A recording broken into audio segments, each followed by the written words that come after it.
Hello everyone. आज अपन start करने जा रहे हैं ओलियो बोर्ड के लाइव मॉक का मैथमेटिक्स सेक्शन का सॉल्यूशन। और इसमें अपन देखेंगे हर एक क्वेश्चन को कि कैसे मतलब उसको अटेम्प्ट करना है, या फिर फर्स्ट गो में छोड़ना है, या फिर मतलब उस क्वेश्चन को छोड़ ही देना है पेपर के अंदर, या फिर शॉर्ट ट्रिक क्या है, या फिर ऐसे मेथड्स क्या हैं जो अपना टाइम सेव करेंगे एग्जाम के अंदर, जिससे अपन पेपर को जल्दी अटेम्प्ट कर पाए और एक मतलब डिसेंट स्कोर लेके आ पाए। तो बिना किसी टाइम को वेस्ट किए हुए स्टार्ट करते हैं पहले नंबर के क्वेश्चन से। देखो इसमें क्या बोला है, एक सेकेंड, ठीक है।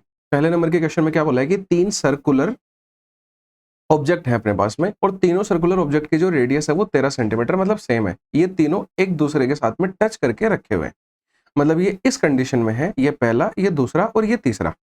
और इसने बोला है कि इन तीनों के एक स्ट्रिंग बांधी गई है, तो वो स्ट्रिंग की लेंथ पूछ रहा है अपन से। तो देखो स्ट्रिंग कैसी होगी भाई, अब देखो ऐसे स्ट्रिंग बांधी जाती है ये वाली, ठीक है, ये इस तरीके से बांधी जाएगी। और एक चीज देखो, मैं एज्यूम करता हूँ कि अगर यहाँ पे आप ये वीडियो देखने आ रहे हो तो ऑब्वियसली आपका या तो पेपर अटेम्प्ट किया हुआ है, या फिर आपके ये सारे क्वेश्चन एक बार देखे हुए हैं। तो अपन क्वेश्चन को समझने में, पढ़ने में टाइम वेस्ट बिल्कुल भी नहीं करेंगे, डायरेक्टली अपन सॉल्यूशन पे स्विच कर जाएंगे। तो देखो भाई इसमें अब डायरेक्ट क्या होता है, इसके अंदर देखो ये जो लेंथ ऑफ स्ट्रिंग निकालने के लिए एक फॉर्मूला होता है अपने पास में। वो फॉर्मूला होता है L is equal to 2πr और प्लस में 2nr। मतलब बेसिकली आपको करना क्या है, 2r के साथ में पाई से गुणा करना है और 2r के साथ में n से गुणा करना है। और यहाँ पे n क्या है, नंबर ऑफ सर्कल्स को डिनोट करता है ये। तो यहाँ पे अपने लिए n कितना हो जाएगा, 3 हो जाएगा भाई, क्योंकि 3 सर्कल है। सारी वैल्यूज है अपने पास में, अपन रखते हैं, आंसर आ जाएगा। ठीक है, तो देखो 2 इंटू आर, मतलब पहले ही मैं सोल्व कर लेता हूँ, 2r दोनों जगह काम आएगा तो 26 हो जाएगा वो, यानी यहाँ तो आ जाएगा 26 पाई, और यहाँ हो जाएगा 26 इंटू 3, तो 26 इंटू 3 होता है 78।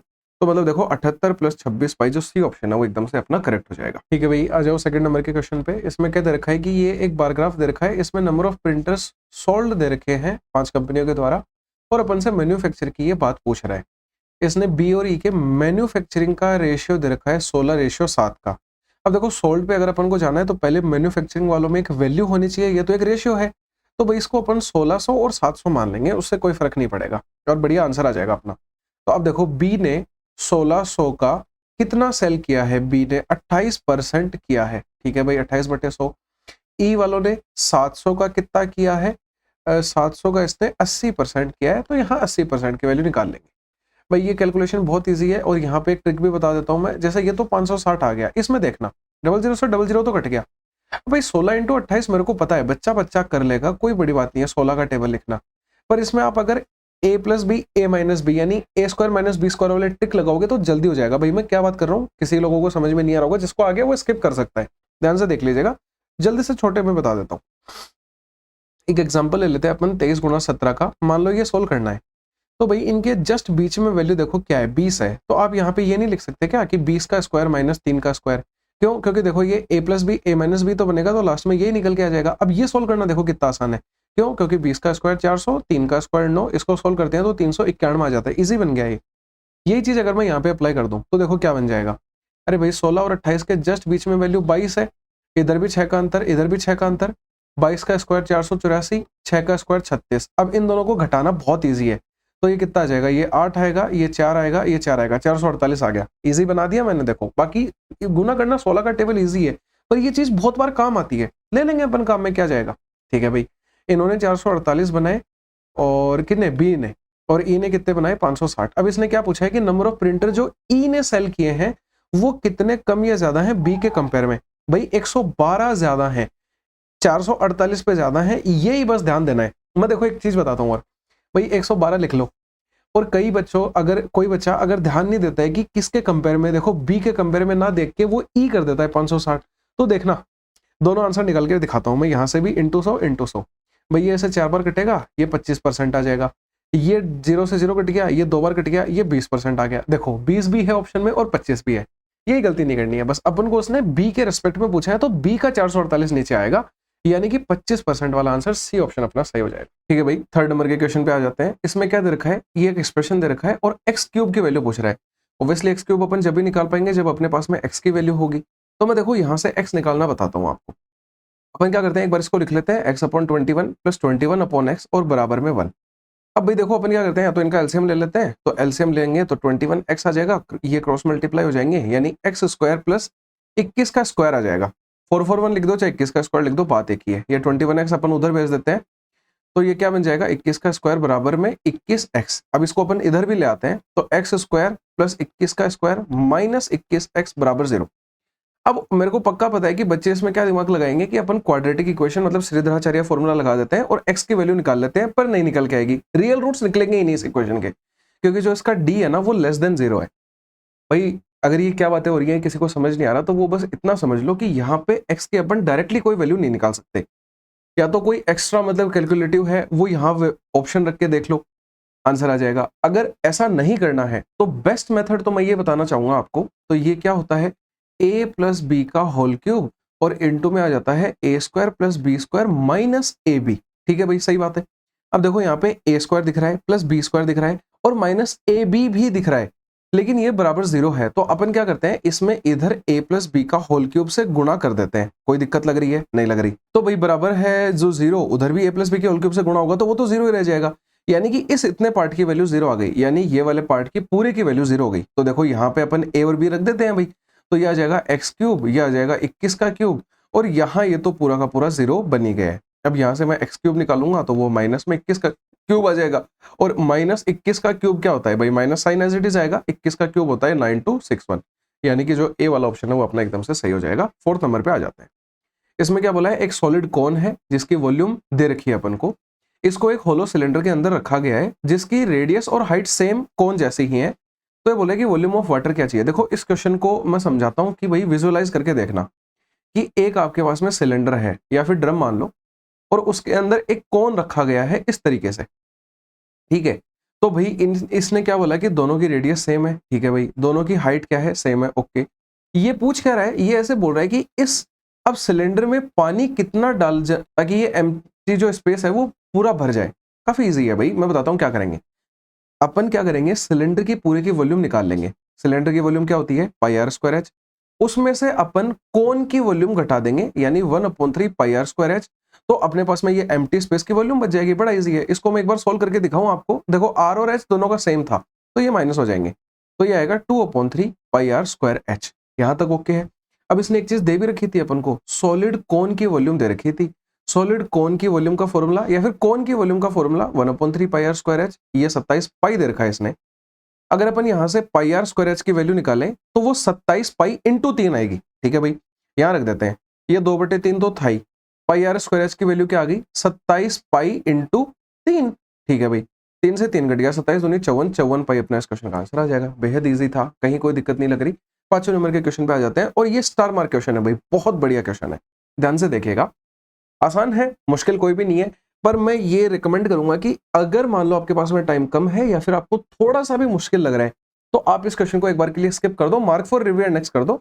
मतलब अपन इसको बाद में आके पक्का कर सकते हैं, इतना इजी है, लेकिन टाइम कंज्यूमिंग है। देखो मैं बताता हूँ, एक 1750 मीटर की रेस है, उसमें जो बाइक पी है वो बाइक क्यू को बीट करती है 350 मीटर से। इस लाइन का मतलब समझिएगा क्या है, कि एक ऐसे रेस है भाई, ये रेस ट्रैक है, इस रेस ट्रैक की लंबाई है 1750 मीटर। इसमें बोल रहे हैं कि बाइक पी जो है वो हराती है बाइक क्यू को 350 मीटर से, यानी कि बाइक पी यहां पहुंच चुकी है और बाइक क्यू यहीं रह गई है, कितनी, 350 मीटर पीछे ही। यानी कि मेरे को क्या समझ में आया कि अगर मान लो मैं ऐसे बोलूं कि पी ने जो दूरी कवर करी है वो 1750 है, और क्यू ने जो दूरी कवर करी है वो 1750 माइनस 350, यानी 1400 ही दूरी कवर कर पाया है। यही मतलब निकलेगा इस लाइन का। अब अपन आगे आ जाते हैं, एक सेकंड कंडीशन दे रखी है कि बाइक क्यू है वो बीट करती है आर को 1600 मीटर की रेस में 600 मीटर से। यानी कि बात वही फिर से कि भाई अगर मैं इस बार क्यू और आर का रेशियो लिखूं तो क्यू ने तो 1600 मीटर पूरा कवर कर लिया, लेकिन आर जो है ना वो 600 मीटर से हार गया।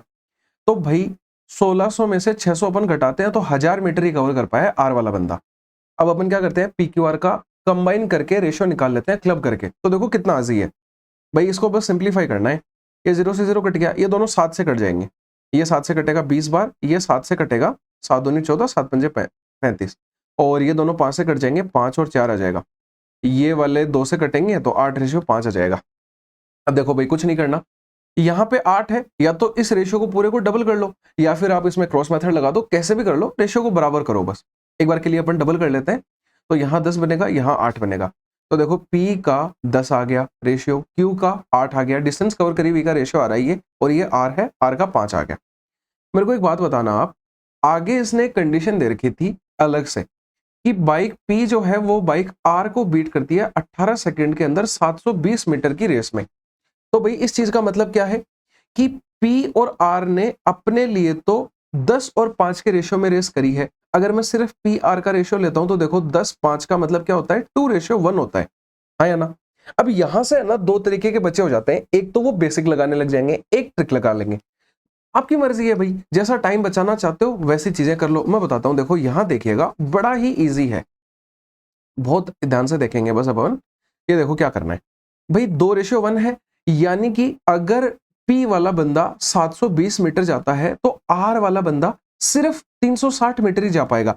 देखो आधा जा रहा है इसका, यहाँ पे अपन ने रेशियो में देखा है ये, ठीक है। तो अब देखो इन दोनों के बीच का अंतर कितना है, 360 मीटर का अंतर है। इसने दे रखा है कि 18 सेकंड से हराता है। 360 मीटर की दूरी 18 सेकंड में अगर कवर करेंगे तो अपन को 20 मीटर पर सेकंड की स्पीड चाहिएगी। एक तरीके से तो आंसर ये आ गया। एक आप इसमें पूरा का पूरा बेसिक घुसा दो कि मतलब आप क्या करो, अगर मान लो किसी को ये तरीका दिमाग में नहीं आ रहा तो वो ये लगा दे भाई कि अपने 720 मीटर की रेस है, वो पहले अपन को P से कवर करवानी है तो बटे 10, फिर 720 मीटर की रेस है वो 5 से कवर करवानी है और इसमें अपन को 18 सेकंड लगते हैं। ये इन दोनों को काटने पे तो अपने कितना आया था, 72 आया था। इन दोनों को काटने पे कितना, 144 आएगा। इनको घटाएंगे तो कितना आएगा, 72। मैं बस एक ओवरव्यू दे रहा हूं आपको। यहाँ पे दोनों के x रहेगा और बराबर में 18 आएगा, ये इससे 4 बार कटेगा, x की वैल्यू अपनी 4 आएगी। इसने अपन से r की स्पीड पूछी थी, r की स्पीड निकालेंगे 5 × 4, 20 अपनी स्पीड आ जाएगी। तो मतलब आप एक बेसिक से भी जा सकते हो, ये ट्रिक से भी जा सकते हो, आपका मर्जी है उसके अंदर। बाकी आंसर अपना 20 आ जाएगा। अपन चल लेते हैं 6 नंबर के क्वेश्चन पे। इसमें क्या बोला है, P की वैल्यू दे रखी है, Q दे रखा है, ये वैल्यू पूछी है, बड़ा ईजी है ये तो। इसमें अपन वैल्यू पुट करेंगे भाई। देखो P का स्क्वायर करना है, मैं डायरेक्टली इसका स्क्वायर लिख रहा हूँ। a प्लस बी का होल स्क्वायर लग जाएगा ना इसके अंदर, तो मैं वो लिख देता हूँ, यानी साइन स्क्वायर a प्लस के अंदर क्या आएगा, कोस स्क्वायर a और प्लस के अंदर आएगा 2 sine a into cos a। मैंने शॉर्टकट में लिख दिया, -1 आ गया। यहाँ पे भी वैल्यू रख देंगे 1 माइनस। इसका अपन क्या करेंगे, अब इस बार इसका स्क्वायर कर देंगे अपन, तो ये आ जाएगा साइन स्क्वायर a प्लस में कोस स्क्वायर a, शॉर्टकट में लिख रहा हूँ, और इस बार माइनस आ जाएगा, बस इतना ही फर्क पड़ेगा। तो यहाँ माइनस कर देते हैं अपन, ये आ जाएगा माइनस में 2 sine a into cos a। अब देखो क्या होगा भाई, इसकी वैल्यू 1 होती है तो ये 1 -1 0 बन जाएगा, यानी ऊपर क्या बच गया, 2 sine a into cos a। नीचे आप देखो ये 1 है, ठीक है भाई, और अब ये माइनस अंदर जाएगा, पहले तो इसकी वैल्यू 1 बन चुकी है, यानी 1 -1, और ये प्लस बन जाएगा 2 sine a into cos a। ये दोनों भी कट जाएंगे, फिर से वही 2 sine a into cos a आएगा, दोनों कट के इवेंचुअली 1 ही अपना इस क्वेश्चन का आंसर आ जाएगा। 7 नंबर पे चल लेते हैं। काफी इजी क्वेश्चन थे, एक क्वेश्चन जो आया वो मैंने आपको बता दिया है। अब ये देखो कितना बढ़िया क्वेश्चन है। इसमें क्या बोला है कि एक परीक्षा में लड़कों का औसत अंक तो 94 है, लड़कियों का 70 है। भाई जब अपन को दो डेटा, मतलब दो तरह के डेटा दे रखे हैं, एक लड़के एक लड़कियां, और दोनों का अपन को औसत दे रखा है और अपन को सभी का मिला के भी औसत दे रखा है, तो मैं ये प्रेफर करूंगा कि आप इसमें बेसिक एवरेज वाला मेथड लगाने की बजाय क्रॉस मेथड लगाओ, क्योंकि बहुत इजी बना देगा वो आपकी कैलकुलेशन को और काफी टाइम सेविंग भी वो चीज है। बताता हूं मैं कैसे करेंगे। और इसमें क्या बोल रहा है कि परीक्षा में लड़कियों की संख्या दे रखी है, लड़कों की संख्या पूछ रहा है, काफी इजी है जाने को। आप बेसिक से जा सकते हो, कहीं कोई दिक्कत नहीं है, टाइम खाएगा, वो टाइम से ही अपन को करना है। तो देखो क्या करेंगे, इसने क्या बोला कि भाई यहाँ लड़के लिख लेते हैं, मतलब बॉयज, यहाँ गर्ल्स लिख लेते हैं। बॉयज का एवरेज जो है वो 94 है, गर्ल्स का 70 है, और ओवरऑल सबका मिला के 80 दे रखा है। और भाई एक बात बता देता हूं, पहचानोगे कैसे कि क्रॉस मेथड लगेगा या नहीं लगेगा। हर बार ये होगा कि ये जो क्रॉस मेथड में ओवरऑल वैल्यू होगी वो 1 से छोटी होगी और 1 से बड़ी होगी, आराम से लग जाएगा क्रॉस मेथड। और देखो इसने क्या दे रखा है, लड़कियों की संख्या 35 है तो लड़कों की संख्या अपन से पूछ रहा है। भाई इजी है, मैं बताता हूं क्या करना है।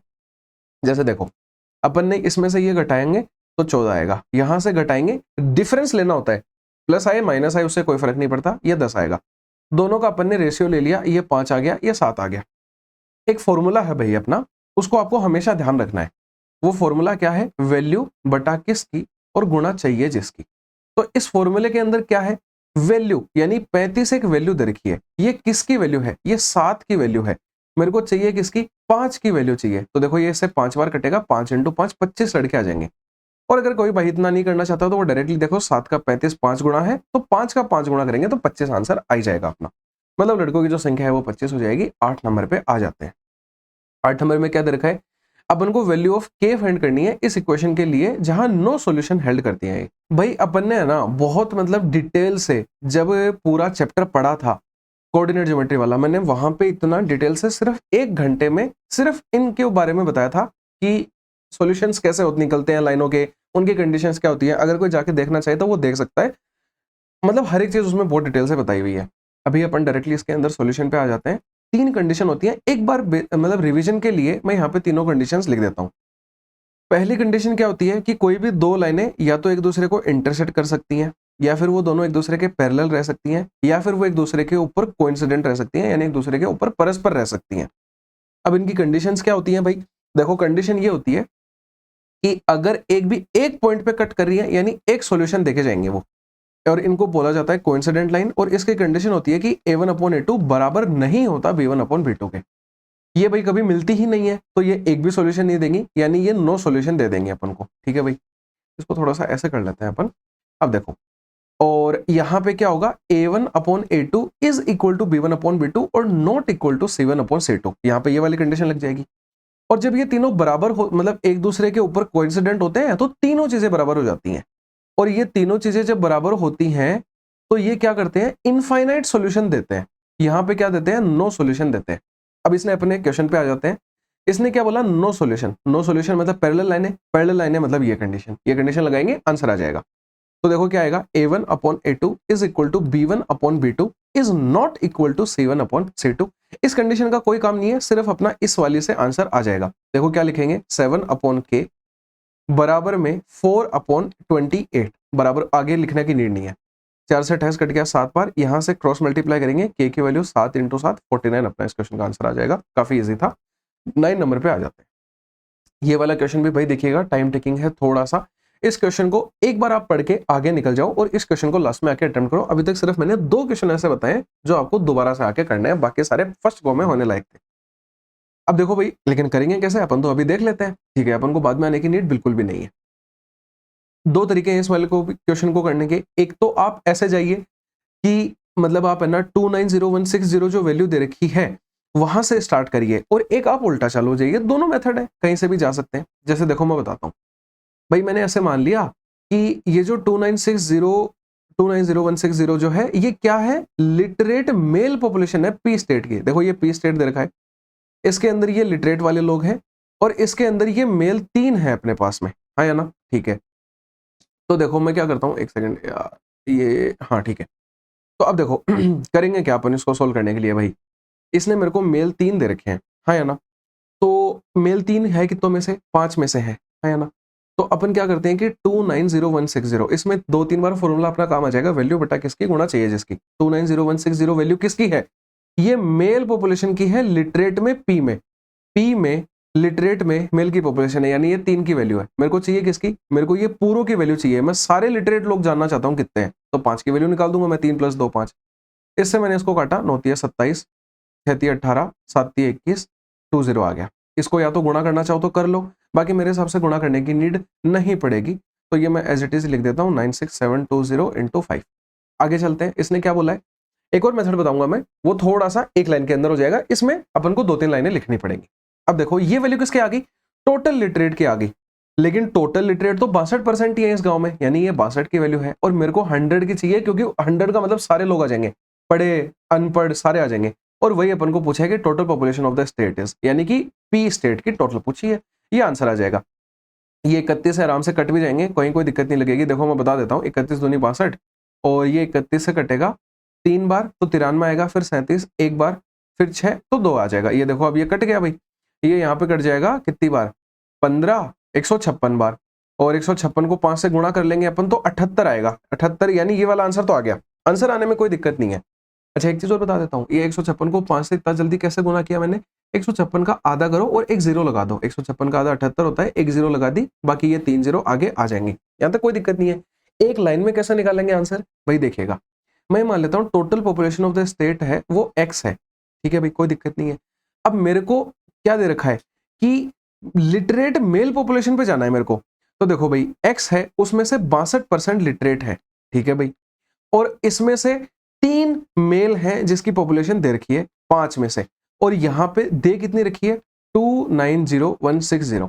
तो यहाँ से अगर मैं x की वैल्यू निकालूंगा तो देखो 290,160 इंटू 100 इंटू 5, यही तो अपन ने किया था, इंटू 100 इंटू 5, और बटे क्या आएगा 3 इंटू 62, बटे देखो 3 इंटू 62 क्या था, चीज वही है सेम, हमेशा मेथड सेम रहता है। शॉर्ट ट्रिक्स के अंदर बस अपन क्या करते हैं, या तो स्टेप्स खा जाते हैं या थोड़ा सा घुमा फिरा के आ जाते हैं। यहाँ से भी x निकालोगे आंसर सेम आ जाएगा, कोई दिक्कत नहीं है, ठीक है। 10 नंबर पे आ जाते हैं, ये काफी इजी क्वेश्चन है, इसमें कुछ भी नहीं करना है। इसने बोला है कि ये जो टेबल है ये जीन्स प्रोडक्शन दिखा रही है 4 कंपनी का 4 सालों का, मैक्सिमम कौन से कर रही है। भाई देखो इसके अंदर भी मैं एक चीज बताना चाहता हूँ, जो भाग गए हैं उनको भाग जाने देते हैं, क्योंकि ये वाला सबने कर लिया है तो ऑब्वियसली भागेंगे, लेकिन एक चीज समझने की कोशिश करो।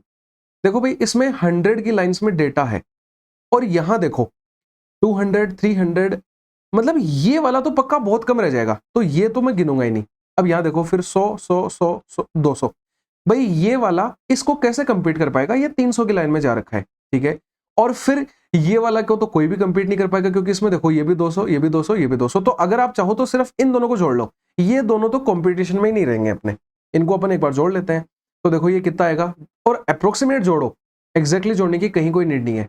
200 और 300 500 600 700, और ये कुछ करीब 750 के आ रहा है। अब ये वाला देखो 200 400 600 700, और ये देखो 700 750 तो यही हो गया, यानी ये बहुत बड़ा चला जाएगा, ये 800 के करीब चला जाएगा, यानी आर ही अपना इस क्वेश्चन का आंसर आ जाएगा। इजी था, बाकी आप एग्जैक्टली इसके अंदर जोड़ भी सकते हो, इतना कोई टाइम कंज्यूमिंग चीज भी नहीं है। वो जोड़ने की भी मैंने ट्रिक बता रखी है कि भाई जब भी आप जोड़ो तो और मत बोला करो, ऐसे मत जोड़ा करो, दिमाग में चीजों को चलाना चालू करो। जैसे 4 5 9 5 4 5 9 9 5 14 14 2 16, ऐसे जोड़ना चालू करो, ठीक है भाई। 11 नंबर पे आ जाते हैं। 11 नंबर एक काफी अच्छा क्वेश्चन है। मैं ऐसे बोलूंगा कि अगर जिसको थ्योरम याद है या फिर मतलब जो प्रैक्टिस करके गया है वो इस क्वेश्चन को अटेम्प्ट करे, वरना तो वो इस क्वेश्चन को छोड़ ही दे, क्योंकि इसमें आप ऐसा नहीं है कि आप दिमाग तिगड़मबाजी लगा के और ये लेंथ ऑफ एपी निकाल लोगे, बिल्कुल नहीं हो पाएगा। अगर आपको थ्योरम पता है, अपोलोनियस थ्योरम होती है, वो लगाएंगे आंसर आ जाएगा। मैं बताता हूँ कैसे। एक ये ट्राइंगल दे रखा है, इसके अंदर ABC, ये A है, ये B है और ये C है, और इसके अंदर बोला है कि AC की वैल्यू 6 है, AB की वैल्यू 8 है, BC 2√14 दे रखा है, ठीक है भाई 2√14 है। इसमें बोला है कि P एक पॉइंट है BC वाली साइड के ऊपर जो बराबर बराबर हिस्सों में बांटता है, यानी ये और ये बराबर है, तो find the length of AP। AP की लेंथ फाइंड करवा रहे हैं। देखो मैं बताता हूँ, AP की लेंथ के लिए एक अपने पास में थ्योरम होती है, कंडीशन लिखते हैं अपन, उसमें होता है कि AB का स्क्वायर प्लस AC का स्क्वायर, दोनों बाहर का स्क्वायर बराबर में 2 टाइम्स होता है AP के स्क्वायर, और प्लस में चाहे BP लिख दो चाहे PC लिख दो, दोनों की लेंथ बराबर ही होती है, तो उससे कोई फर्क नहीं पड़ता, तो मैं BP लिख देता हूँ, BP के स्क्वायर के। ये अपन लगाएंगे, आंसर आ जाएगा अपना। देखो AB का स्क्वायर यानी 64, AC का स्क्वायर यानी 36, बराबर में 2 इंटू AP का स्क्वायर अपन को निकालना है, ठीक है भाई, प्लस में BP का स्क्वायर। भाई ये पूरी 2√14 थी, यानी ये सिर्फ √14 बचेगी, ये सिर्फ √14 बचेगी, √14 का स्क्वायर करूंगा 14 आ जाएगा। ये कितना बन गया 100, 100 से 2 का भाग दिया तो इधर 50 बच गया, 50 बराबर AP स्क्वायर प्लस 14 आ गया। AP का स्क्वायर निकाला, यहां से 36 आ जाएगा। AP की वैल्यू जो है वो 6 आ जाएगी रूट लेने के ऊपर, और अपन को AP पूछा था, 6 आ गया। 2 लाइनों में लाने लायक आंसर था, लेकिन अगर किसी को ये थ्योरम नहीं पता वो लेके बैठा रहे, बहुत मतलब ऐसा रेयर चांस है कि आपको आ जाए, वरना आप कम से कम भी 3 से 4 मिनट खा जाओगे और आगे के 2 से 3 क्वेश्चन आप खा जाओगे, बस ये कहना चाहता हूं मैं तो, ठीक है भाई। 12 नंबर पे आ जाते हैं। इसमें क्या बोला है, 30% ऑफ यश की इनकम जो है वो बराबर है 21% रीता की इनकम के। यहाँ पे भी देखो 2 मेथड है, एक तो ये है कि आप बेसिक से जाओ, पहले मैं बताता हूँ क्या करते हैं, दोनों मेथड बता देता हूँ भाई, लगते ही है ना।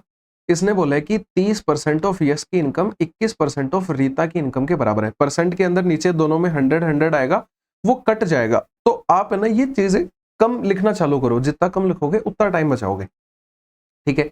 3 से दोनों को काट लेते हैं, तो y/r का रेशियो आ जाएगा 7/10, आया ना, ठीक है। अब देखो y का रेशियो r के साथ में 7/10 आ गया, आगे पढ़ो। इनकम ऑफ यश जो है वो 1000 से बढ़ जाती है। भाई जो बेसिक से जाना चाहते हैं उनके लिए पहले बता रहा हूं कि आप जैसे ये तो एक रेशियो है, इसको वैल्यू बनाने के लिए x यानी एक मल्टीप्लाइंग फैक्टर से गुणा कर दो। यश की इनकम में तो 1000 बढ़ गया तो 1000 जोड़ दो, रिता की इनकम में कुछ चेंज नहीं हुआ तो वो 10x ही रह गई, और ऐसा करने से ये बोल रहा है कि इनका जो रेशियो है वो 3/4 बन गया। भाई बहुत आसान डेटा है, बेसिक से भी जाके आराम से x निकाल सकते हो और इनकम ऑफ रीता मिल जाएगी, कहीं कोई दिक्कत नहीं है। एक थोड़ी सी अगर मान लो इसमें डेटा थोड़ा सा ऐसा होता मुश्किल वाला, तो अपन क्या करते, तो मैं ये प्रेफर करता देखो यश का और रीता का रेशियो दे रखा है इनकम का 7:10, हाँ या ना। अब ये बोल रहे हैं कि जो रेशियो है वो 3:4 बन जाता है, हाँ या ना। और यहाँ पे इसने बोला कि यश की जो इनकम है ऐसा करने से वो तो 1000 बढ़ जाती है और रीता की इनकम में कोई चेंज नहीं आता। मेरे को बताओ, क्रॉस मेथड नहीं लगा सकते? ये 28, ये 30, दोनों का अंतर कितना? 2। 2 की वैल्यू कितनी आएगी? ये 0 और ये कितना? 4000। 2 की वैल्यू आ गई 4000, यानी 1 की वैल्यू कितनी आ गई? 2000। और मेरे को क्या चाहिए? मेरे को रीता की इनकम चाहिए। रीता की इनकम मेरे लिए तो 10 थी, यहाँ 2000 आई है, तो 10 इंटू 2000 करेंगे, 20,000 अपना आंसर आ जाएगा। तो 20,000 एकदम से सही हो जाएगा। यहां से x निकालते तो वो आ जाता, फिर अपन यहाँ पे रखते तो इजीली आ जाता। यहाँ से x 2000 आता, 10 के साथ में गुणा करते तो भी 2000 आना था। बात एक ही है, यहाँ पे मैंने क्या किया, ये जो कैलकुलेशन है वो मैंने डायरेक्टली कर ली, यहाँ कैलकुलेशन को थोड़ा सा टाइम बना दिया। यही शॉर्ट ट्रिक का नाम दे देते हैं अपन बस, ठीक है। 13 नंबर पे आते हैं। इसमें क्या बोला है? Sum of all the natural number between 50 and 450 which are divisible by 13, ये बताना है अपन को। काफी इजी क्वेश्चन है भाई, देखो मैं बताता हूँ कैसे करेंगे। ऐसे नंबरों का जोड़ निकालना है जो 50 और 450 के बीच में है, लेकिन 13 से डिविजिबल होने चाहिए, 13 के मल्टीपल होने चाहिए मतलब। तो भाई 50 से जस्ट बड़ा नंबर 13 का मल्टीपल तो 52 होता है, अगला 65 होता है। इनकी नीड नहीं है, अपन लास्ट में चल लेते हैं। भाई 450 से जस्ट छोटा नंबर कौन सा है जो 13 से भाग जाएगा? इसके लिए अपन क्या करेंगे, 450 में ही 13 का भाग दे देते हैं। देखो कितनी बार जाएगा, 13 3 39, 6 बचेगा तो 60 आएगा। 60 आएगा तो क्या होगा, 13 चौके 52, 8 रिमाइंडर बचेगा। यानी अगर मैं 450 में से 8 घटाऊंगा तो ये जो नंबर है ये पक्का 13 से पूरा पूरा डिवाइड हो जाएगा। अब अपन को करना क्या है, अपन को यहाँ इनका जोड़ निकालना है। देखो मैं बताता हूँ, एक यहाँ पे तरीका बताता हूँ आपको। जोड़ निकालने के लिए फॉर्मूला होता है n/2 पहली टर्म प्लस लास्ट टर्म। ये फॉर्मूला सबको पता है, पर यहाँ पे बच्चे पता है क्या करते हैं, n निकालने में टाइम वेस्ट करते हैं। वो n के लिए ये वाला फॉर्मूला लगाएंगे, an बराबर a plus n-1 into D. अरे नहीं भाई, ये लगा के आप फिर टाइम वेस्ट ही कर रहे हो, नहीं करना है। आसान बनाओ। ये देखो, ये 13 का 4 गुना वाला नंबर है और ये 13 का अपन ने अभी अभी देखा कितने गुना, 34 गुने वाला नंबर है, हाँ या ना। तो 4 से 34 गुना मतलब ये नंबर कितने हो गए? एक बच्चे लेकिन यहाँ पे फिर गलती करेंगे, उनके लिए मैं बता देता हूँ। यहाँ पे आप एक बार जवाब देना मेरे को कि ये जैसे 7वां नंबर है और ये जैसे चौथा नंबर है, तो आप अगर इनको घटाओगे जब तो इनके बीच में 3 नंबर ही आएंगे। लेकिन नहीं भैया जी, ये देखो, ये चौथा, ये 5वां, ये छठा और ये 7वां, ये एग्जैक्टली में 4 नंबर होते हैं। घटाने में एक एक्स्ट्रा कम हो जाता है। तो देखो 34 में से 4 घटाऊंगा तो 30 आएगा, लेकिन एक एक्स्ट्रा कम हो गया यहाँ पे, यानी ये नंबर एग्जैक्टली आप गिनोगे तो +1 यानी 31 आएंगे। बस ये ध्यान रखना है। यहाँ पे यानी 31/2 रख देंगे। अगर भाई किसी को कहानी समझ में नहीं आई है, वो इसमें वैल्यू रखो और n निकाल लो, कोई दिक्कत नहीं है। First term plus last term करना है। यहाँ आ जाएगा 52 और यहाँ आ जाएगा 442। ठीक है भाई, या तो इनको काट लो, जोड़ के काट लेते हैं। 31/2 इंटू 2 और 2 4, 5 और 4 9, 494 आ गया। इससे काटेंगे तो ये कटेगा 2 4 7 बार। अब भाई एक तो बात दिख गई मेरे को कि 1 गुणा 7 करूंगा तो 7 यूनिट डिजिट आएगा, यानी ये और ये तो कट गया। अब देखो बहुत ही है ना, मतलब आपको हर एक एक स्टेप को ऐसे करना पड़ेगा कि आप हर जगह टाइम बचाओ। अगर मान लो यहाँ पे एक ही ऑप्शन होता 7 वाला, मैं टिक करके आगे बढ़ जाता, पर 2 है तो भाई थोड़ा सा सोल्व कर लेंगे। 31 का पहाड़ा इतना मुश्किल भी नहीं है। 31 गुना 7 होता है 217, तो मैंने 7 लिखा, 21 कैरी लगी। 31 गुना 4 123 होता है। अब उसमें पूरा मत जोड़ो ना, 3 और 1 4 जोड़ लो। 47 कौन से ऑप्शन में? एक सेकेंड, 31 गुणा 4 करेंगे तो 124 आएगा ना, 4 आएगा भाई, सॉरी तो 4 और 1 5 आ जाएगा, तो 57, यानी कि ये वाला ऑप्शन आ जाएगा अपना बिल्कुल से सही। 77 वाले की नीड ही नहीं है। आया समझ में? हर एक जगह। अब यहाँ पे कौन देखने आ रहा है कि मैंने पूरी कैलकुलेशन करी या नहीं करी, मैंने लास्ट के 2 डिजिट निकाल लिए, मेरा आंसर मैच कर गया, बढ़िया है भाई। ठीक है, 14 नंबर पे आ जाते हैं। काफी इजी क्वेश्चन है ये वाला। तो इसमें क्या दे रखा है, cos स्क्वायर 40 ये दे रखा है। भाई मैं इसमें एक चीज बता देता हूँ, एक फॉर्मूला होता है बस अपने पास में, cos 90 माइनस थीटा, ये होता है sin थीटा। ये बस लगाएंगे और आंसर आ जाएगा। देखो मैं बताता हूँ कैसे। और अगर बाकी भाई किसी को डिटेल में देखना है ये, तो पहले मैंने एक शायद पीटीएस का वीडियो हुआ था, पीटीएस जो टेस्ट सीरीज है उसमें 10th नंबर का वीडियो है, पीटीएस 10, उसमें मैंने कम से कम भी 20 मिनट लेके ये पूरा टॉपिक समझाया है कि कैसे बदलता है, ये चेंजिंग लाइन होती है, ये फर्स्ट क्वाड्रेंट में एंगल सारे पॉजिटिव रहते हैं, सब बता रखा है। अगर कोई देखना चाहे तो जाके देख सकता है। बाकी अभी अपन सोल्यूशन ना तो अपना इस फॉर्मूले से काम निकल जाएगा। क्या करेंगे, देखो cos स्क्वायर 40 है, प्लस में cos स्क्वायर 50 है ना, तो इसे अपन ऐसा नहीं लिख सकते क्या, cos स्क्वायर 90 माइनस 40। देखो 90 माइनस 40 में 50 होता है, और बटे तो भाई सेक 30 की वैल्यू तो मेरे को पता ही है क्या होती है। सेक 30 क्या होता है, cos 30 का उल्टा। यानी कि √3/2 का उल्टा, यानी कि √3/2 का उल्टा मतलब 2/√3 का स्क्वायर -1 आ जाएगा। यहां तक कोई दिक्कत नहीं लग रही। अब ये क्या बन गया, देखो भाई फॉर्मूले के हिसाब से साइन थीटा बन गया, यानी साइन स्क्वायर थीटा बन गया बेसिकली। तो ये कोस स्क्वायर 40 है, ये भी, ये क्या बन जाएगा, साइन स्क्वायर 40 बन जाएगा फॉर्मूले के हिसाब से, और ये आ जाएगा 4/3 -1, है ना। अब देखो इसकी वैल्यू कितनी बन गई, 1 बन गई। फॉर्मूला होता है cos square theta plus sine square theta equal to 1। नीचे क्या आएगा, 4 - 3 यानी 1/3। इसको अपन ऊपर ले जाएंगे तो 3 अपना इस क्वेश्चन का फाइनल आंसर आ जाएगा। बिल्कुल इजी है, कहीं कोई दिक्कत नहीं लग रही। 15वें नंबर पे आ गए, 10-11 क्वेश्चन बचे हैं, इजीली हो जाएंगे। इसमें क्या बोला है कि सिंपल इंटरेस्ट 1300 रुपए के ऊपर 9% की रेट से इस टाइम पीरियड के लिए क्या होगा। भाई सिंपल इंटरेस्ट होता तो इजी है, फॉर्मूला तो अपना यही होता है, principal into rate into time बटे 100। यहाँ पे प्रिंसिपल डायरेक्टली दे रखा है 1300, रेट अपन को पता है 9 है, और अपॉन 100 भी लिख देंगे। टाइम का थोड़ा सा लोचा है, टाइम अपन इजीली कैलकुलेट करने के लिए एक बात बताता हूं बस। यहाँ देखो 5 फरवरी लिखी है 2014 की, यहाँ 18 अप्रैल, थोड़ा दूर लिख लेते हैं, 18 अप्रैल दे रखी है, और ये भी 2014 की है। मेरे को एक बात बताना आप साल भाई 2014 है, मतलब एक नॉन लीप ईयर, मतलब साधारण वर्ष है, ठीक है, कोई दिक्कत नहीं है। यानी कि फरवरी में सिर्फ 28 दिन ही होंगे। लेकिन एक बात बताता हूं मैं कि 5 से 28 के बीच में आप दिन घटा के लिखोगे तो 23 आएंगे। लेकिन मैंने पहले जो कहानी बताई यहां वाली, कहां गई, कौन से क्वेश्चन में थी, अपन ने कोई तो क्वेश्चन किया था अभी अभी, ये वाला। इसमें मैंने क्या बोला था कि एक कम आता है, एक ज्यादा बनाना पड़ता है।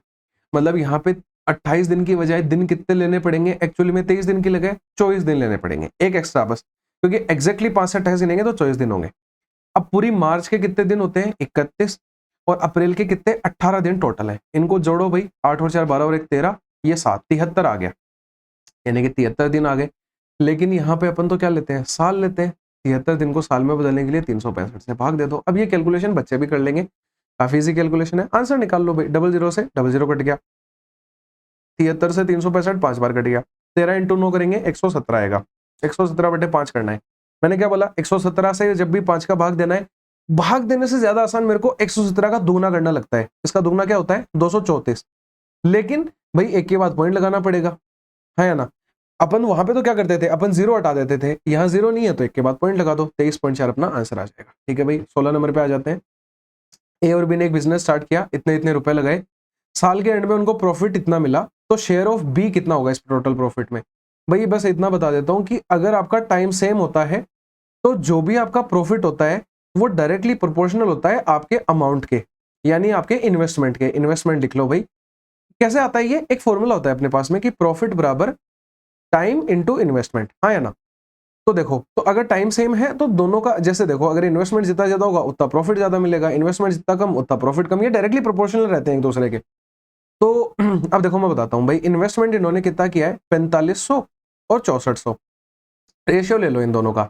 तो 45 और 64 आ गया, काटना चाहो तो काट लो, बाकी नीड भी नहीं है, 45 और 64 को पड़ा रहने दो।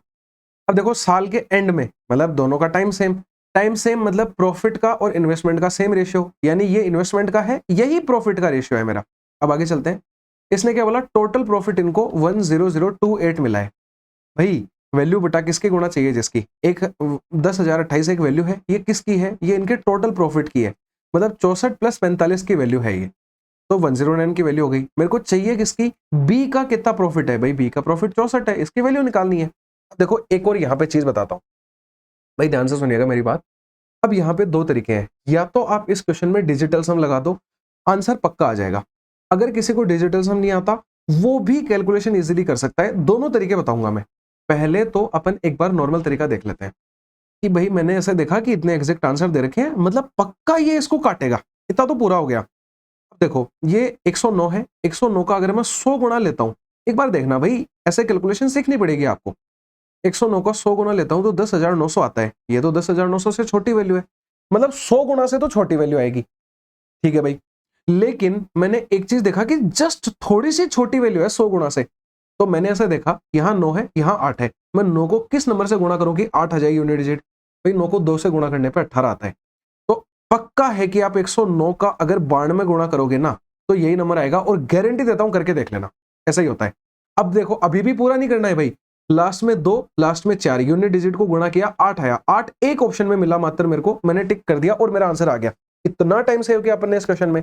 अब डिजिटल सम पे बताता हूं मैं, ध्यान दीजिएगा। लिख लेते हैं एक बार, 10028 इंटू 64 और अपॉन में 109। भाई नीचे का डिजिटल सम 9 तो हट गया, सिर्फ 1 बच गया है। ऊपर डिजिटल सम यहाँ 8 और 2 10, 10 और 11, 11 का डिजिटल सम 2, 6 और 4 10, 10 का डिजिटल सम 1। तो 2 गुणा 1 करेंगे 2 आएगा, 2/1 करेंगे 2 ही आएगा, मतलब डिजिटल सम 2 आना चाहिए। देखो इसमें तो 13 यानी 4 आ रहा है, ये आंसर नहीं है। इसमें देखो 10 यानी 1 आ रहा है, ये आंसर नहीं है। इसमें 14 यानी 5 आ रहा है, ये भी आंसर नहीं है। इसमें देखो 24 और 5 29, 29 में 9 कटेगा, 2 डिजिटल सम। आंसर तो यही आना है, फाइनली था वो तो ठीक है भाई, समझ में आ गया। अगर किसी को ये डिजिटल सम का मैंने क्या करवाया वो समझ नहीं आया, यहाँ पे या तो आई पे आ रहा होगा देख लेना, या फिर नीचे डिस्क्रिप्शन पे लिंक डलवा दूंगा, वीडियो जाके देखो, इतना टाइम सेव होगा। डिजिटल सम सीखो भाई, बहुत काम की चीज है। ठीक है, 17 नंबर पे आ गए। इसमें क्या दे रखा है कि वैल्यू ऑफ, ये निकालना है, सिंपल कैलकुलेशन का सवाल है, इनको जोड़ लेते हैं। 4 और 2 6, 8 और 1 9, 5 और 3 8, और बटे क्या आ जाएगा, ये पूरा का पूरा आ जाएगा 6.4 इंटू 0.028, आया ना। यहाँ से मैं पॉइंट हटाऊंगा तो ऊपर 3 जीरो लगेंगी, ये वाला पॉइंट भी हटाऊंगा 1 जीरो हो जाएगी, ये पॉइंट हटाएंगे तो 2 जीरो कट भी जाएंगे भाई। ठीक है, अब सारी पॉइंटें हट गई हैं, सिर्फ कैलकुलेशन बची है। कैलकुलेशन भी काफी इजी है, 8 से काट लेते हैं 8 बार, 8 से 1 1 2 बार, और अब 8 से ये 4 बार कट जाएगा। ठीक है भाई, 4 से 8 2 बार कट जाएगा, 2 से 100 50 बार कट जाएगा, 50 अपना आंसर आ गया। काफी इजी था ये तो, कोई दिक्कत नहीं है। ठीक है, 17 के बाद में अब 18 नंबर आ गया है। 18 क्वेश्चन भी काफी इजी है, कोई दिक्कत नहीं है इसके अंदर। इसमें क्या बोला है कि एबीसी पाइप है, ये एक टैंक को 4 5 और 8 मिनट में भर सकते हैं। ए जो है वो 4 मिनट में, बी जो है वो 5 मिनट में, और सी जो है वो 8 मिनट में भर रहा है। टोटल वर्क अगर मैं इनका मतलब एफिशिएंसी के लिए निकालूं तो एलसीएम इनका कितना 40 आ रहा है। ठीक है, ये अगर मैं भाग दूंगा तो 10 आएगा, ये 8 आएगा और ये 5 आ जाएगा। अब इसने क्या बोला कि पाइप ए को 30 सेकंड के लिए खोला गया है, बस यही ध्यान देना है इस क्वेश्चन में, 30 सेकंड खोला है। ये सारे मिनट में दे रखे थे भैया जी, यानी कि क्या होगा, अपन इसको मतलब 30 सेकंड का मतलब क्या होता है, आधा मिनट होता है।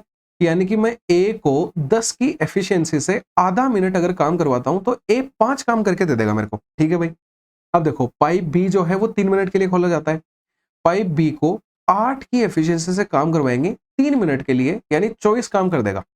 देखो 5 और 24 टोटल अभी तक 29 काम हो चुका है। आगे बढ़ते हैं, इसने क्या बोला, time taken by C alone to fill the remaining tank, यानी कि सी अकेला बचे हुए टैंक को कितनी देर में भर देगा। भाई 40 काम टोटल था, 29 हो चुका है, यानी 11 काम बच गया। करवाना किससे है, सी से, यानी 5 से भाग दे देंगे। अब देखो मैंने भाग दिया तो 2 से 1/5 आया, यानी कि आंसर ऐसा आएगा कि 2 घंटे और आगे कुछ, सॉरी 2 मिनट और आगे कुछ सेकंड। वैसे तो आंसर दिख गया, लेकिन अगर एग्जैक्ट निकालना चाहो तो इसको 60 से गुणा करो, ये 12 दे देगा, यानी 2 मिनट और 12 सेकंड अपना आंसर आ जाएगा। ठीक है भाई। तबियत खराब होने के कारण थोड़ा सा गला जाम हो रखा है। 19 नंबर पे आ जाता है। इसमें क्या बोला है कि सेलिंग प्राइस एक फैन की दे रखी है डिस्काउंट 60% के साथ में एक्स। ये भी बढ़िया क्वेश्चन है, देखो भाई ध्यान से सुनिएगा, इसके अंदर बेसिक से बिल्कुल नहीं जाना है। इतना टाइम सेव करने के लिए, मतलब इस क्वेश्चन में ऑब्वियसली टाइम सेव करने के लिए अपन क्या करेंगे, 100 मान लेंगे डेटा को। मैं बताता हूं कैसे। मैंने माना कि प्राइस की जो फैन की जो प्राइस है वो 100 रुपए है। अब देखो इसने क्या बोला कि सेलिंग प्राइस जो 60% के डिस्काउंट के बाद में आती है वो एक्स है, ये मार्क प्राइस है भाई 100 है ना। तो 60% का अगर मैं 100 रुपए पे डिस्काउंट देता हूं तो मेरे को 40 रुपए मिलता है ये फैन, यानी कि एक्स जो है वो 40 आ गया। इतना समझ में आता है, ठीक है। अब देखो इसने क्या बोला, और एंड 2 सक्सेसिव डिस्काउंट दे दें अगर अपन तो वाई प्राइस मिलती है, यानी वाई कब आएगा कि आप 100 पे पहले तो डिस्काउंट दो 40 का, तो ये पंखा 60 का मिलेगा। अब 60 पे आप डिस्काउंट दो 20% का, तो भाई 60 पे अगर 20% का डिस्काउंट देना है तो 60 गुना 80/100 यानी 48 पे ये फैन मिलेगा। पहले 40 पे मिल रहा था, अब 48 पे मिल रहा है। एक्स और वाई की वैल्यू आ गई। अब देखो इसने क्या दे रखा है, इसने बोला है कि अगर वाई माइनस एक्स की वैल्यू ये है तो mark price of the fan बताओ। भाई ये वैल्यू है, वैल्यू क्या है 136, ये किसकी है, इन दोनों के अंतर की है। अपने लिए अंतर कितना है 8। ठीक है, इसने क्या बोला है mark price of the fan, mark price तो 100 रुपए थी, यानी चाहिए किसकी 100 की चाहिए अपन को। तो इससे इसको काटा, 8 एकम 8, 8 7 56, यानी 1700 अपनी वैल्यू आ जाएगी। 1700 ए ऑप्शन एकदम से सही हो जाएगा। ठीक है भाई, 20 नंबर पे आ गए हैं। इसमें क्या बोला है 4 5 6 क्वेश्चन और बचे हैं, इजीली हो जाएंगे। एक टॉप ऑफ अ बिल्डिंग है जो 210 मीटर की हाइट का है। ओके, इसने बोला एंगल ऑफ डिप्रेशन 2 पॉइंट के ए और बी के 60 डिग्री और 30 डिग्री है। ये देखना है बस कि सेम साइड है या ऑपोजिट साइड है। बिल्कुल इसने दे रखा है कि पॉइंट जो है वो opposite side of the building है। एक पॉइंट इधर बना लेते हैं, एक पॉइंट इधर बना लेते हैं, और ये नीचे का जो कचरा है इसका कोई काम नहीं है, ये भी हटा दो, ये भी हटा दो। बस ये देख लेना कि इसने 60 डिग्री दे रखा है, वो कौन सा पॉइंट है, वो ए वाला पॉइंट है, बस ये देख लेना। और ये 30 डिग्री बी वाला पॉइंट है। इससे कोई वैसे खास फर्क नहीं पड़ेगा। अब देखो मैं बताता हूँ भाई, इसने क्या बोला कि distance of A and B के बीच की दूरी बतानी है अपन को। इजी है भाई काफी क्वेश्चन ये तो। मैं बताता हूँ कैसे करना है, एकदम आसान है। अगर मैं यहां से लेके यहां तक की दूरी निकालूंगा तो वो कितनी आएगी भाई, अपन इस ट्राइंगल में tan 60 लगाएंगे तो tan 60 की वैल्यू क्या होती है, √3। √3 बराबर क्या आ जाएगा, परपेंडिकुलर अपॉन बेस, यानी 210 बटे ए। इस दूरी को ए मान लो और इस दूरी को बी मान लो, आया ना। यानी यहां से ए की वैल्यू आ गई 210 बटे √3। दूसरे वाले में 210 इंटू √3 आ जाएगी। मैं बता देता हूँ कैसे निकलेगा। ये वाले ट्राइंगल में देखो यहाँ पे भाई tan 30 लगाया, यानी कि 1/√3 बराबर 210 बटे बी। तो बी की वैल्यू कितनी आ गई, 210 √3 आ गई। अब बस a प्लस बी करना है, बेसिक कैलकुलेशन है। 210 बटे √3 और प्लस में 210 √3, ठीक है। इसी को सोल्व कर लेते हैं अपन। तो √3 से मैंने गुणा और भाग किया तो देखो 3 से 210 70 बार कटेगा, 70 प्लस 210 यानी 280 √3, ये आंसर आ जाएगा अपना। काफी इजी है, कोई दिक्कत नहीं है। 21 नंबर पे आ जाते हैं। इसमें क्या बोला कि एक ट्रायंगल PQR है जिसमें R पे राइट एंगल है। ये R पे राइट एंगल बना दिया अपन ने। P है ये Q है, ये R है, R पे राइट एंगल है। अब क्या करना है, ये बोल रहा है S एक पॉइंट है, वो साइड QR के ऊपर है, यहाँ S है, कि इसने PSR और PQR का रेशियो दे रखा है। PSR और PQR का रेशियो दे रखा है 3। अगर ये एंगल 3x है तो ये एंगल 2x है, मतलब 3 2 लिख लो, चाहे 3x 2x। ये O नहीं है भाई, ये Q है, यहाँ भी ये Q है। अगर एंगल QPR 35 है, QPR मतलब ये पूरा एंगल 35 है, तो PSR किसके बराबर होगा, PSR किसके बराबर होगा, मतलब इस एंगल की वैल्यू पूछ रहा है। बेहद इजी क्वेश्चन है, कुछ भी नहीं करना है इसमें। देखो मैं बताता हूँ आपको क्या नजर आ रहा है, दिखते ही कि एक बड़ा ट्राइंगल नजर आ रहा है, ये पीले वाला, और इसमें एक एंगल 90, एक एंगल 35 नजर आ रहा है। तीसरा एंगल आराम से निकाल सकते हैं। क्या निकलेगा भाई, 180 में से 90 और 35 का जोड़ घटा दो। ये मैंने घटाया तो कितना घटेगा, ये 125 घटेगा, यानी कितना आ जाएगा, 55 डिग्री। जो 55 वैल्यू है वो 2x की है, हाँ या ना। और मेरे को वैल्यू निकालनी है 3x की। इतनी बार लगता है वैल्यू बटा किसकी गुणा चाहिए, जिसकी कोई हद नहीं है। x से x कट गया, 55 गुणा 3 करेंगे 165 आ जाएगा, बटे 2 करेंगे तो 82.5 आ जाएगा। बिल्कुल अपन को आंसर मैच करके ए आंसर आ जाएगा अपना। ठीक है भाई, 22 नंबर पे आ जाते हैं। ये तो काफी इजी क्वेश्चन है। अगर आपको एक बात बता देता हूं मैं, ये तो ध्यान में ही रखो, बहुत बार ऐसा क्वेश्चन आता है कि 4 सर खरीद के लेके जाओ और 5 फ्री मिलेंगे, मतलब बहुत बार आता है ये वाला क्वेश्चन। तो इसमें आप वैसे तो डायरेक्टली मेमोराइज कर लो इस चीज को, पर मैं रिकमेंड नहीं करूंगा मेमोराइज करना, क्योंकि तरीका पता होना चाहिए। पर फिर भी अपन बहुत सारे क्वेश्चन ऐसे सोल्व करते हैं तो ये चीज दिमाग में रह जाती है। ये आंसर आएगा n/m+n × 100। लेकिन एक बार मैं आपको ये चीज विजुअलाइज करवा के देखता हूँ, तो बस 2-3 मिनट लेंगे अपन, ध्यान से देखिएगा बस। इसका मतलब क्या है, ये ऐसे पूछ रहा है कि डिस्काउंट कितना ऑफर किया है दुकानदार ने। भाई सिर्फ मैं इतना बताना चाहता हूं, दुकानदार के नजरिए से देखिएगा कि दुकानदार, जैसे मान लो मैं दुकानदार हूं, आप मेरे पास में आए, आपने मेरे से M शर्ट मांगे, ठीक है भाई, यानी कि M शर्ट आपने मांगे, लेकिन मैंने आपको बोला कि N शर्ट आपको उसके साथ फ्री मिलेंगे, यानी आप मेरी दुकान से लेके कितना जाओगे, M+N शर्ट लेके जाओगे। या फिर एक बार अपन एक काम करते हैं, इस सब चीजों को हटाते हैं मैं इस क्वेश्चन में आपको एक एक्चुअल डेटा लेके और बहुत आराम से चीजों को समझाने की कोशिश करता हूं। जैसे आपने मेरे से आके 3 शर्ट मांगे, है या ना, तो मैंने आपको ऐसे बोला कि 2 शर्ट फ्री मिलेंगे आपको, यानी आप मेरे यहाँ से, और हर शर्ट की प्राइस 100 रुपए मान लेते हैं, यानी कि आप मेरे यहाँ से 5 शर्ट लेके जाओगे 100 रुपए के, यानी कि आप मेरे यहाँ से 500 रुपए का सामान लेके गए, कोई दिक्कत नहीं है, ठीक है। और कितने शर्टों की प्राइस में लेके गए, 3 शर्टों की प्राइस में, क्योंकि भाई आपने तो 3 ही मांगे थे ना, मैंने दिए 2 शर्ट फ्री, तो यानी मेरे लगे हैं 5 शर्टों के पैसे तो 500, आपने तो मेरे को 3 शर्टों के 300 रुपए ही दिए ना, यानी कि 500 रुपए की चीज मैंने 300 रुपए में दे दी, मतलब मैंने 200 का डिस्काउंट दिया, कितने पे, 500 पे। परसेंटेज निकालने के लिए 100 से गुणा, ये 0 से 0 कट गया, ये 20 दूनी 40% का मैंने डिस्काउंट दे दिया। समझ में आ गया, काफी इजी था। यही चीज यहाँ पे करनी है कि भाई आपने मेरे से आके M शर्ट मांगे, पर मैंने बोला कि भाई मैं तो N शर्ट फ्री दूंगा, यानी आप मेरे यहाँ से M+N शर्ट लेके जाओगे, लेकिन कितनों की प्राइस पे? सिर्फ m शर्टों की प्राइस के ऊपर, यानी कि डिस्काउंट कितना ऑफर किया? तो देखो m plus n minus m, इतना डिस्काउंट दिया कितनों पे? m प्लस n पे, और परसेंटेज निकालने के लिए 100 से गुणा, m से n कट जाता है, इसीलिए n अपॉन ये वाला आंसर आता है अपना। ठीक है भाई, समझ में आ गया? यहाँ पे बहुत डिटेल में मैंने समझा दिया है, कभी कोई दिक्कत नहीं लगेगी। 23 नंबर पे आ जाते हैं। इसमें क्या बोला है? Sum of all the even number और sum of all the odd number 1 से लेकर 100 तक, उसको y और z से डिनोट किया गया है। तो ये बोल रहा है कि डिफरेंस बिटवीन y और z 0 है, और y और z का मल्टीपल्स y बाई देख लेते हैं, दोनों को कैलकुलेट कर लेते हैं, इजी रहेगा। 1 से लेकर 100 तक सभी अगर इवन नंबर का जोड़ निकाले, इवन नंबर क्या होते हैं? 2 4 6 ऐसे करके 100 तक, इनका जोड़ निकालना है। फॉर्मूला क्या होता है? Sn बराबर n बटे 2, n भाई ये 50 संख्याएं हैं, 50 बटे 2 इंटू फर्स्ट प्लस लास्ट, यानी 102 आएगा। ये कितना आएगा? 51, इसको गुणा करेंगे तो आ जाएगा 2550।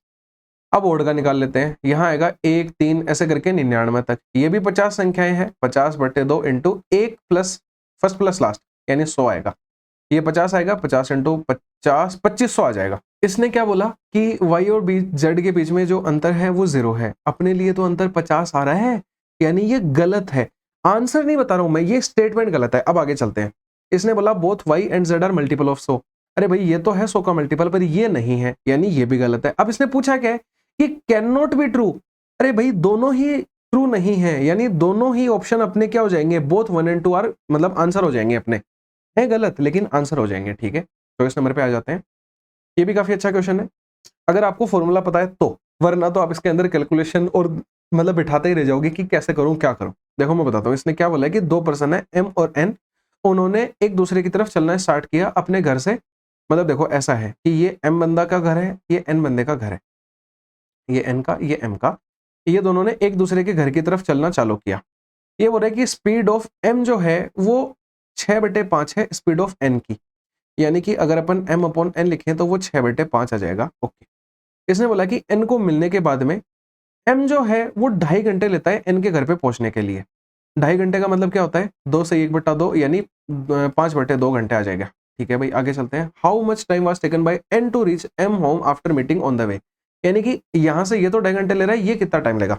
भाई एक डायरेक्ट फॉर्मूला होता है, मैं तो बता रहा हूँ, ये फॉर्मूला आप अपने दिमाग में रखो।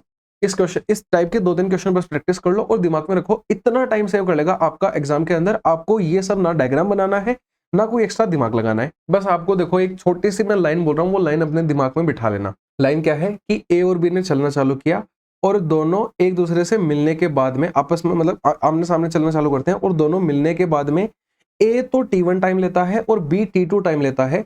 तो अगर अपन इनकी स्पीड्स का रेशियो निकालना चाहते हैं तो अपने लिए फॉर्मूला क्या लगेगा मैं बता देता हूं।